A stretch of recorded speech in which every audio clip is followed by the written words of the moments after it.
Thalassaemia অভিশাপ নয়, এটি প্রতিরোধযোগ্য রোগ।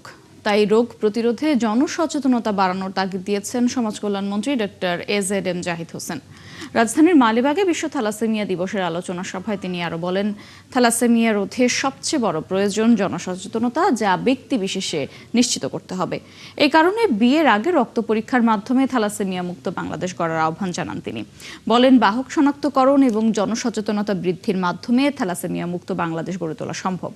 বর্তমান সরকার সবার জন্য চিকিৎসা সেবা নিশ্চিত করতে কাজ করছে বলেও জানান ডক্টর জাহিদ হোসেন। রোগটা প্রিভেন্ট করতে হলে একটা আন্দোলন সৃষ্টি করা, এই জন্য কিন্তু কন্টেন্ট ক্রিয়েটররা, তাদেরকে আমি অনুরোধ জানাবো, আপনারা অনেক কন্টেন্ট ক্রিয়েট করেন, এইরকম কন্টেন্ট ক্রিয়েট করেন যেটার জন্য দেশের মানুষের, দেশের কল্যাণ হবে। যে থ্যালাসেমিয়া থেকে বাঁচতে হলে আপনি দয়া করে বিবাহ পূর্বে এরকম টেস্টগুলো আপনাদের করা বাঞ্ছনীয়। তাহলে আপনারা একটা রোগকে আসতে, এইভাবেই কিন্তু বিদেশিরা কমিয়েছে, এটা কিন্তু চিকিৎসা দিয়ে কমায় নাই। কাজেই এই জিনিসটা করতে হলে আমাদেরকে কিন্তু এভাবে এগিয়ে যেতে হবে।